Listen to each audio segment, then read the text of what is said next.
श्रद्धा महाकाल की पावन नगरी उज्जैन से इस महाकुंभ में अभी दिव्य ज्योति के इस आश्रम में गुरुजी के साथ योग गुरुदेव के साथ हूँ और मैं गुरुदेव जी से कुछ सवाल पूछना चाहूँगी योगा के बारे में।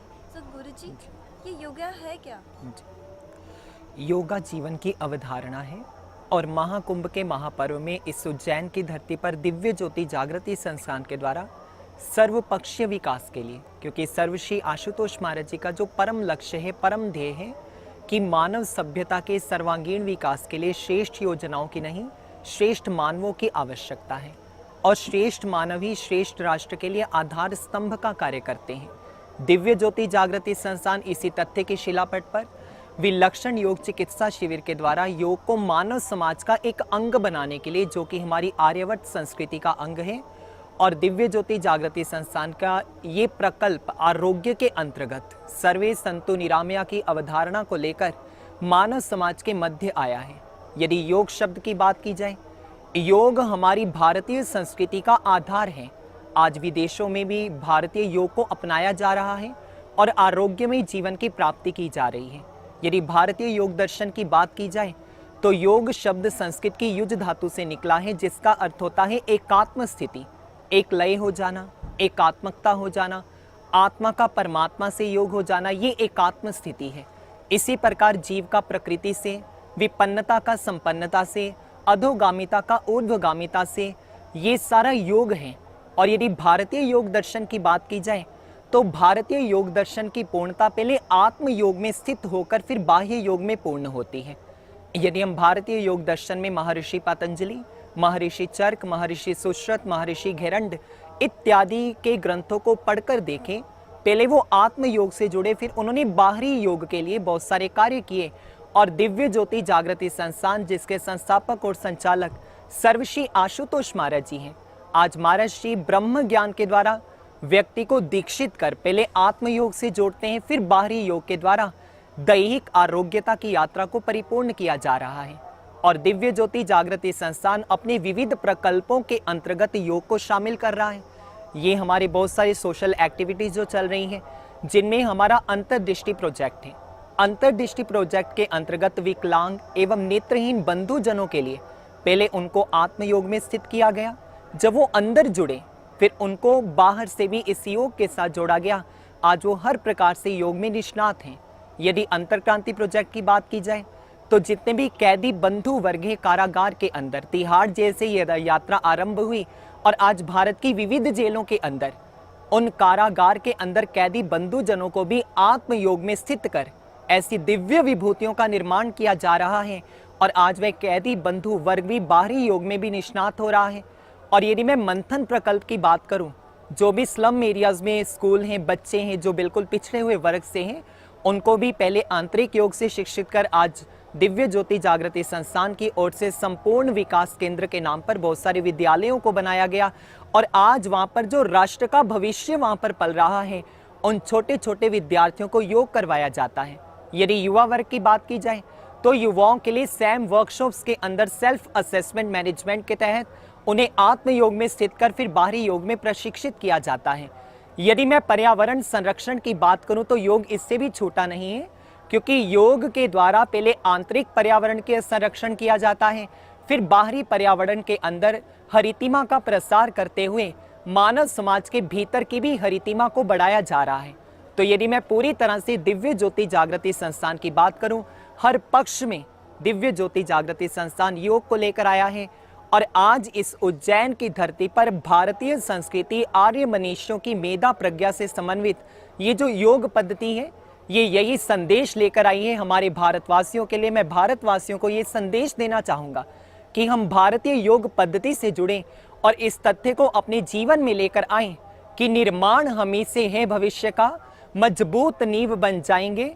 जीवन में योग को लाकर जीवन स्वर्ग बनाएंगे। युगों युगों तक याद रहे कुछ ऐसा कर दिखलाएंगे। लेना पड़े 100 बार जन्म, तब भी भारत में योग लाएंगे, तब भी भारत में योग लाएंगे। गुरुजी, आपने बहुत ही अच्छी बात कही है इस समय। लेकिन मेरा आपसे एक और प्रश्न है कि जैसे कि हम देखते हैं आजकल के वॉलंटियर्स जो हैं वो इन चीज़ों में इतना बंध गए हैं, इन चीज़ों में कि जैसे आप कह सकते हैं उनका मेंटली और फिजिकली वो आसपास की चीज़ें जैसे धूम्रपान वगैरह जैसे जितनी भी आहते वाली चीज़ें इन लोगों से कैसे इन चीज़ों से कैसे इन लोगों को बाहर ला जा सकता है?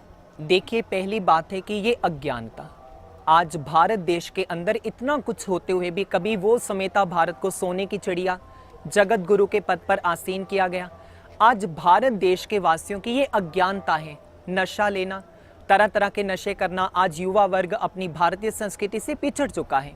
कभी वह हमारा भारत देश होता था, गुरुकुलों का निर्माण किया जाता था और गुरुकुल के अंदर सबसे पहले जो विद्यार्थी वर्ग, राष्ट्र का भविष्य उन गुरुकुलों में पलता था।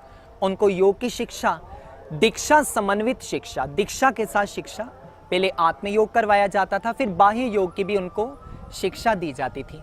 और हमारे भारत देश के गुरुकुलों की ये पद्धति आने वाले राष्ट्र के लिए विवेकानंद, चाणक्य इत्यादि विभूतियों का निर्माण करती थी।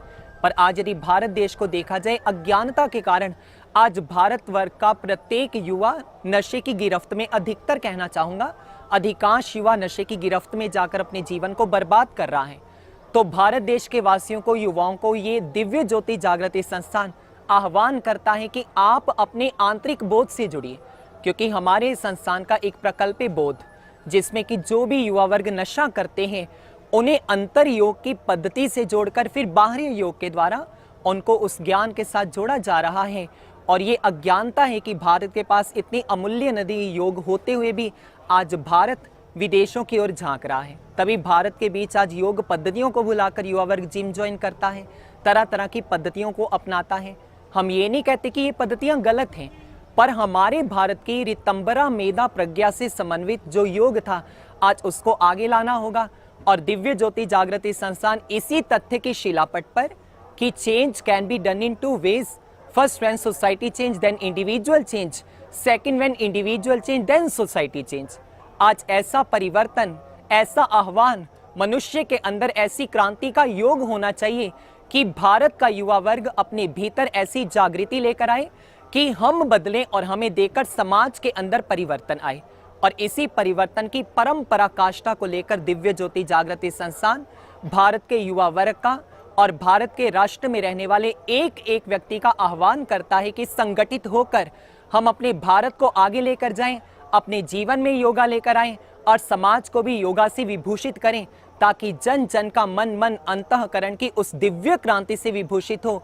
ये अंतःकरण से कह सके कि चिंता की तो बात नहीं, ये तम जल्दी छट जाएगा, दिव्य ज्योति के दिव्य ज्ञान से उजियारा लहराएगा, मन की धरती महक उठेगी, जागेंगे फिर से संस्कार, ब्रह्म ज्ञान से बनेगा भारत, जगत गुरु फिर से एक बार, जगत गुरु फिर से एक बार।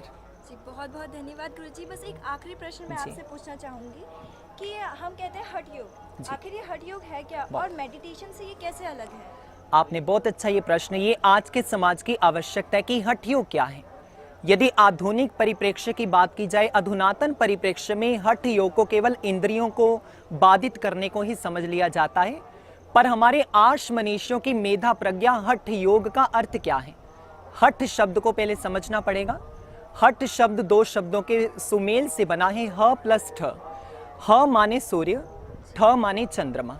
इसका क्या अर्थ है? यानी कि आत्मा का परमात्मा से योग।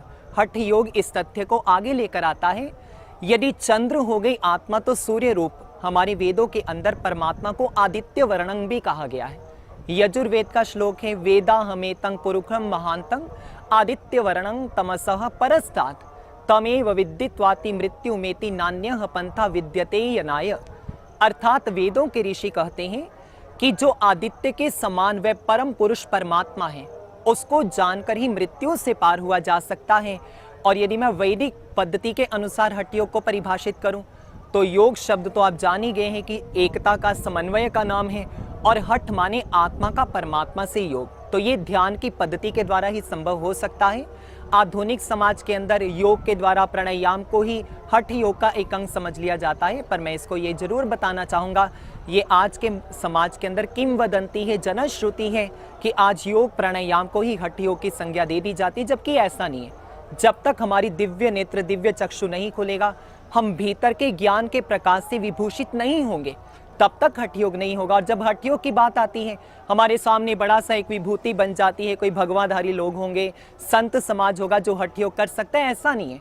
भारत का वर्ग का एक एक व्यक्ति, चाहे वो बाल वय है, चाहे वो तरुण वय है, चाहे वो प्रौढ़ वय है, चाहे वो वृद्ध वय है, प्रत्येक व्यक्ति हठ योग की कला को जान सकता है। पर इसके लिए आवश्यक है, जैसे वाघ भट्ट जी ने चरक जी के पास जाकर ब्रह्म ज्ञान की कला को प्राप्त किया, इसी प्रकार आवश्यकता ऐसे ब्रह्म श्रोत्रिय गुरु की है, जिनके जीवन में आने के बाद जब हमारी आत्मा का मिलाप परमात्मा रूपी सूर्य से हो जाएगा, फिर जीते जी हठ योग भी है। आवश्यकता तो देखिए सोच को बदलने की है ना, यदि सोच बदलेगी तो सब कुछ बदल सकता है। तो मैं जाते जाते ये जरूर कहना चाहूंगा कि सोच को बदलो तो सितारे बदल जाएंगे। सोच आवश्यकता है बदलने की, सोच को बदलो तो सितारे बदल जाएंगे, नजरों को बदलो तो नजारे बदल जाएंगे। लक्ष्य अगर जिंदगी में पाना है तो कश्तियां कभी ना बदलो, दिशा को बदलो तो किनारे बदल जाएंगे, दिशा को बदलो तो किनारे बदल जाएंगे। If you want to change the condition of society, at first you should change the direction of youth. हमारी ऐसी सोच का बदलना जरूरी है। जब सोच बदलेगी, सितारे बदलेंगे, नजरें बदलेंगी, नजारे बदलेंगे, दिशा बदलेगी, तो फिर किनारे क्यों ना बदलेंगे। हमारा भारत अवश्य जगत गुरु बनेगा। तो हठ योग का मूलतः ये अर्थ है, ब्रह्म ज्ञान के द्वारा आत्मा का परमात्मा से संयोग, और यही हठ योग है। बहुत बहुत धन्यवाद गुरुजी। जैसा कि हमने देखा, गुरुजी ने हमें बताया कि किस तरह हम अपनी आत्मा से जुड़ सकते हैं और किस तरह हम परमात्मा से जुड़ सकते हैं। आत्मा और परमात्मा का मिलन इतना कठिन नहीं है, पर ज़रूरत है हमें अपने आप को बदलने की। आजकल हम जो लोग हैं, हम जो आम जनता है, हम इस चीज़ से दूर होते जा रहे हैं। हम जो वॉलंटियर्स हैं, हम इस चीज़ के बारे में सोच ही नहीं रहे हैं किस तरह से ये हमें जोड़ सकता है। तो ये ज़रूरत है हमारी कि हम इस चीज़ के बारे में जानें और योगा की तरफ एक और कदम आगे बढ़ाएं और योगा से और कुछ सीखें। धन्यवाद गुरु।